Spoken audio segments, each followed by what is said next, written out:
السلام عليكم ورحمة الله وبركاته. نحمده ونصلي على رسوله الكريم أما بعد. ومن النصر إلا من عند الله العزيز الحكيم.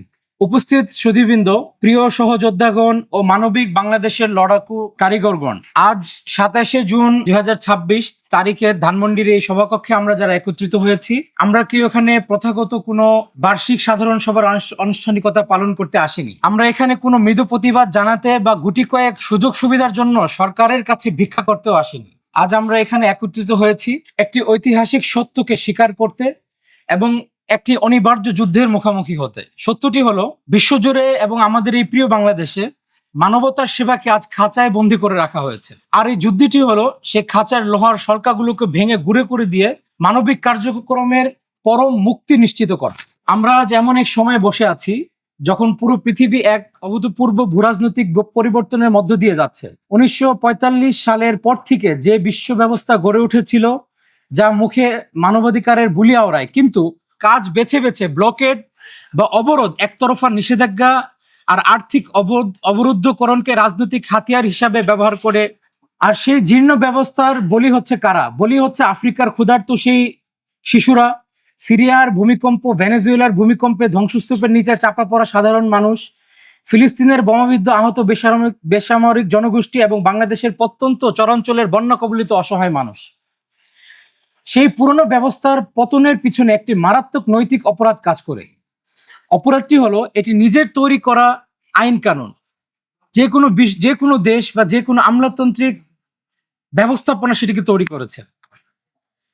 এবং এই অপরাধটি হলো যে নিজেরা তৈরি করা আইন কানুন এবং আমলাতান্ত্রিক শ্রেষ্ঠত্ব টিকিয়ে রাখতে প্রতিনিয়ত মানবতাকে বলি দিয়েছে।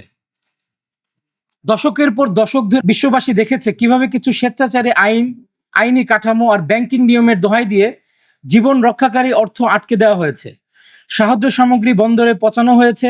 আমরা আজ বুক ফুলিয়ে অত্যন্ত স্পষ্ট ভাষায় ঘোষণা করতে চাই, মানুষের জীবনের মূল্যে কোনো আইনকে ঊর্ধ্বে তুলে ধরা যাবে না। যে আইন টিকে থাকার জন্য মানুষের কষ্ট, ক্ষুধা আর দীর্ঘশ্বাস দাবি করে, তা কোনো আইন নয়, তা মানবতার শত্রু, তা একটি অভিশপ্ত আইন। সুধীবৃন্দ, আসুন আজ আমরা নিজেদের দিকে তাকাই। বাংলাদেশে আমাদের মাঠ পর্যায়ের এনজিও অর্থাৎ বেসরকারি সংস্থাসমূহ আজ কি ধরনের পরিস্থিতির মুখোমুখি হচ্ছে? আমরা কি স্বাধীনভাবে নিরপেক্ষভাবে মানুষের পাশে দাঁড়াতে পারছি? না, পারছি না। আমাদের এই আমলাতান্ত্রিক বাধা কোনো দুর্যোগের দিনে শুরু হয় না, তা শুরু হয় একদম প্রথম কদম নিবন্ধনের ফাইল থেকে।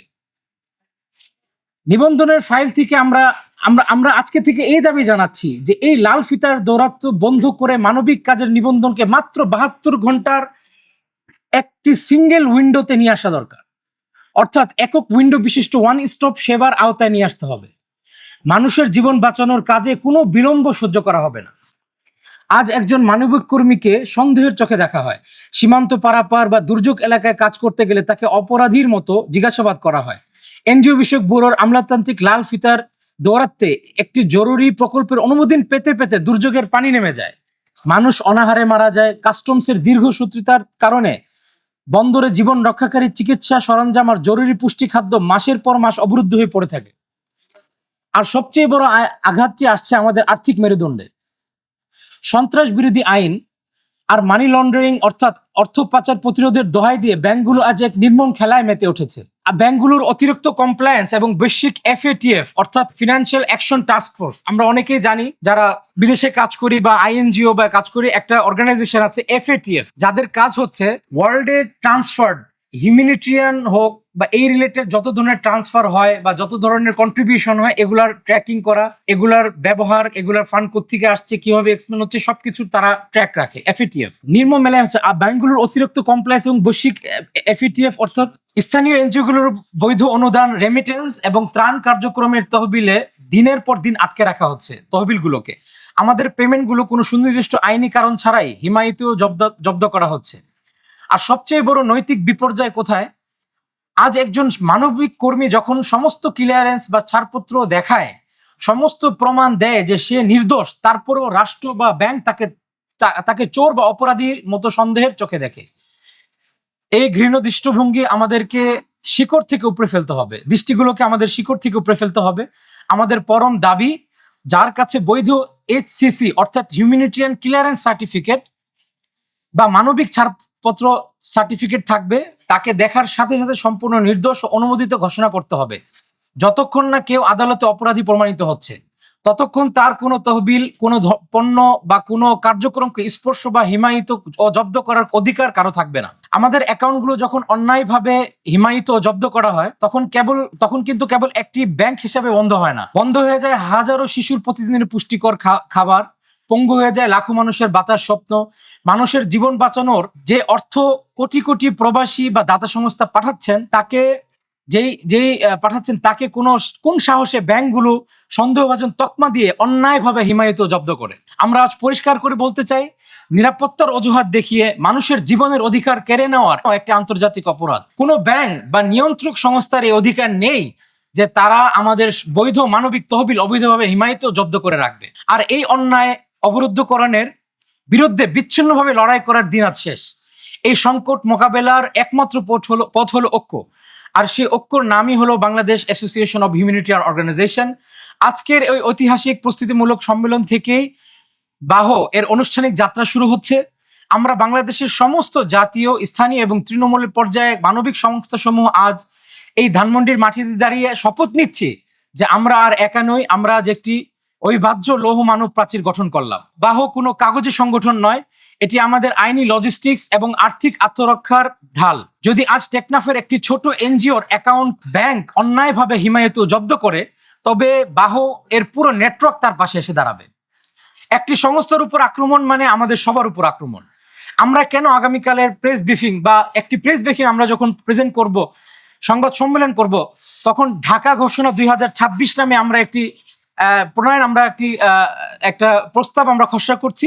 কারণ আমরা রাষ্ট্রকে, ব্যাংকিং খাতকে এবং বিশ্ব নেতাদের জানিয়ে দিতে চাই যে আমাদের সহ্যের সীমা পেরিয়ে গেছে। মানুষের জীবনের মূল্যে আমরা আর আপনাদের কোনো আমলাতান্ত্রিক খেলা মেনে নিব না ইনশাআল্লাহ। প্রিয় সহযোদ্ধাগণ, আমরা শুধু ক্ষোভ প্রকাশ করছি না, আমরা অত্যন্ত দক্ষ এবং ব্যবহারিক সমাধান নিয়ে মাঠে নেমেছি। আমরা যে global international workshop, summit, blueprint অর্থাৎ বৈশ্বিক আন্তর্জাতিক কর্মশালা, শীর্ষ সম্মেলনের রূপরেখা তৈরি করেছি, তা আমাদের এই প্রস্তুতমূলক সবার মূল ভিত্তি। আমরা বিশ্বকে দেখাতে চাই যে কিভাবে পুরনো ক্ষতি হওয়া ব্যবস্থাকে, যেই ব্যবস্থা নিত্য নিয়ত এই কানুনগুলোর মাধ্যমে ক্ষতি করে যাচ্ছে, পাশ কাটিয়ে একটি সম্পূর্ণ স্বাধীন, সমান্তরাল মানবিক বাস্তুতন্ত্র বা ইকোসিস্টেম গড়ে তোলা যায়। আমরা আজ এক গভীর ভূরাজনৈতিক মোড় পরিবর্তনের সামনে দাঁড়িয়ে আছি। 1945 পরবর্তী আন্তর্জাতিক কাঠামো যা গড়ে উঠেছিল বেছে বেছে অবরোধ, আরো একতরফা নিষেধাজ্ঞা এবং আর্থিক ব্যবস্থাকে অস্ত্র হিসাবে ব্যবহারের উপর ভিত্তি করে, তা আজ মৌলিকভাবে চ্যালেঞ্জের সম্মুখীন, সম্পূর্ণভাবে ভেঙে পড়েছে এবং বিশ্বব্যাপী সম্পূর্ণরূপে অগ্রহণযোগ্য হয়ে উঠেছে। হতে থাকা বিশ্ব মোড়লদের কাছ থেকে সাময়িক ও শর্তযুক্ত মানবিক ছাড়ের দুর্বল ভিক্ষা আমরা প্রত্যাখ্যান করছি। এর পরিবর্তে আমরা প্রতিষ্ঠা করছি যে সাহায্য, চিকিৎসা এবং তহবিলের অবাধ চলাচল হতে পারে একটি উচ্চতর ও সর্বজনীন বাধ্যতামূলক নিয়ম, যা 4টি পরম স্তম্ভের উপর প্রতিষ্ঠিত। প্রথম, কোনো সীমান্তই চিকিৎসার পথ অবরুদ্ধ করতে পারবে না। কোনো নিষেধাজ্ঞায় জীবন রক্ষাকারী আর্থিক স্থানান্তরকে আটকে বা অবরুদ্ধ করতে পারবে না। কোনো আমলাতান্ত্রিক বাধা বা জটিলতা কোনো শিশুকে ক্ষুধার্ত রাখতে পারবে না। কোনো আইনি মানবতার মূল্যে কখনো টিকিয়ে রাখা যাবে না। আমরা আমাদের এই রূপরেখার 5টি পরম স্তম্ভ ঘোষণা করেছি, আর প্রথম স্তম্ভটি হলো আইনি মুক্তি। আমরা বাংলাদেশ সরকারের কাছে এবং বিশ্ব দরবারে দাবি জানাচ্ছি, প্রতিটি আইন প্রয়োগকারী সংস্থা, গোয়েন্দা সংস্থা, কাস্টমসের অধীনে একটি স্পেশাল হিউম্যানিটেরিয়ান উইং তৈরি করা হোক, যা কিনা বিশেষ মানবিক শাখা গঠন হবে। এই উইং এর কাজ হবে আমাদের মানবিক কর্মীদের মর্যাদা রক্ষা করা, নিবন্ধিত মানবিক কর্মীদের জন্য বিশেষ বৈধ HCC হিউম্যানিটেরিয়ান ক্লিয়ারেন্স সার্টিফিকেট বা মানবিক ছাড়পত্র সার্টিফিকেট প্রদান করা। এই সার্টিফিকেট থাকা মাত্র একজন কর্মীর পণ্য বা কোনো তহবিল, কোনো ব্যাংক বা কাস্টমস কর্মকর্তা অন্যায়ভাবে হিমায়িত জব্দ করতে পারবে না। যদি করতে চায় তবে তাকে বিশেষায়িত এই যে SHW special humanitarian wing, SHW যেই উইংটি তৈরি হবে, সেই উইংয়ের মাধ্যমে আদালতে যদি আমার বা সেই ব্যক্তির মাধ্যমে কোনো প্রমাণ আদালতের কাছে পৌঁছে, আদালতের সিদ্ধান্তে তখন আমার এই ব্যাংক বা আমার কার্যক্রমকে সে জব্দ করতে পারবে। একই সাথে আমরা এনজিওদের নিজেদের ভিতরে দ্বিপাক্ষিক প্রতিযোগিতা দূর করতে প্রযুক্তিকে কাজে লাগাচ্ছি। আমাদের নিজস্ব প্রযুক্তি উইং তৈরি আমরা করেছি ইন্টেলিজেন্ট ওয়ার্কলোড ডিস্ট্রিবিউশন ইঞ্জিন বা বুদ্ধিদীপ্ত কাজের বন্টন ব্যবস্থা। এর মাধ্যমে আমরা দেখাবো কিভাবে সম্পদ নষ্ট না করে দুর্যোগের সময় কাজের সুষম বন্টন করা যায়। আর আমাদের চূড়ান্ত অস্ত্র হলো ইন্টেলিজেন্ট ওয়ার্কলোড ডিস্ট্রিবিউশন ইঞ্জিন এবং ইন্টারন্যাশনাল হিউম্যানিটেরিয়ান পেমেন্ট নেটওয়ার্ক বা আন্তর্জাতিক মানবিক পেমেন্ট নেটওয়ার্ক, যা ব্লকচেন ও জিরো নলেজ প্রুফ অর্থাৎ শূন্য জ্ঞান প্রমাণ প্রযুক্তির মাধ্যমে আমাদের আর্থিক লেনদেনকে যে কোনো ধরনের রাজনৈতিক নিষেধাজ্ঞা এবং ব্যাংকিং অবরুদ্ধকরণের থেকে সম্পূর্ণ মুক্ত রাখবে ইনশাআল্লাহ। আজকে আমাদের কোয়াড্রেটিক ভোটিং অর্থাৎ ভারযুক্ত ভোটদান পদ্ধতিকে পরীক্ষামূলকভাবে চালু করার মূল কারণ এটি, আমরা নিশ্চিত করতে চাই যে কোনো বড় এনজিও যেন তাদের আর্থিক শক্তি দিয়ে ছোটদের কণ্ঠ রোধ করতে না পারে। আমাদের সিদ্ধান্ত গ্রহণের ক্ষেত্রে প্রতিটি সদস্যের কণ্ঠের মূল্য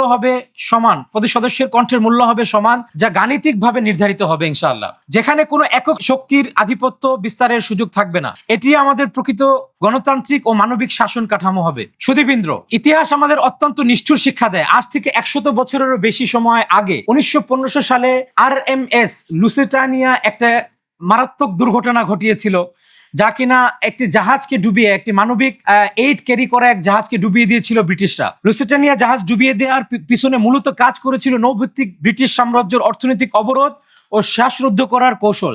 জার্মানির স্থলভিত্তিক রেল পথকে রুখে দিতে চেয়েছিল। সেই অবরোধ শান্তি আনেনি, তা বিশ্বকে ঠেলে দিয়েছিল প্রথম ও দ্বিতীয় বিশ্বযুদ্ধের নরকে। আজকের দিনে একই ট্র্যাজেডির পুনরাবৃত্তি আমরা দেখতে পাচ্ছি। চীনের BRI অর্থাৎ বেল্ট অ্যান্ড রোড ইনিশিয়েটিভ এবং অর্থাৎ economic corridor, Pakistan China economic corridor এর মতো সমান্তরাল স্থল ভিত্তিক করিডোরগুলোকে আটকাতে ভূরাজনৈতিক বৃহৎ শক্তিশালীগুলো যে অর্থনৈতিক নিষেধাজ্ঞা, ব্যাংকিং ডি রিস্কিং অর্থাৎ ঝুঁকি এড়ানোর কৌশল এবং ফান্ড হিমায়িত জব্দের যুদ্ধ শুরু করেছে, তা প্রকারান্তরে একটি চলমান তৃতীয় বিশ্বযুদ্ধের রূপান্তর। আর এই বৃহৎ শক্তির প্রতিযোগিতা সাধারণ মানুষের বেঁচে থাকার অধিকারকে কোলাটারাল ড্যামেজ বা পার্শ্ববর্তী ক্ষতি হিসাবে কুরবানি দেওয়া হচ্ছে। আমরা আর এই ধ্বংসাত্মক খেলার অংশ হতে চাই না। আমরা কোনো ক্ষতি হতে থাক বা ক্ষতির আন্ডারে বিশ্ব মোড়লের দুয়ারে গিয়ে মানবিক ছাড়পত্র ভিক্ষা করতে এখানে আসিনি। আমরা আজ ঢাকা থেকে একটি নতুন বিশ্ব ব্যবস্থার ইশতেহার ঘোষণা করছি। আমরা এখান থেকে আন্তর্জাতিক শীর্ষ সম্মেলন, বাধা ও নিয়ন্ত্রণ মুক্ত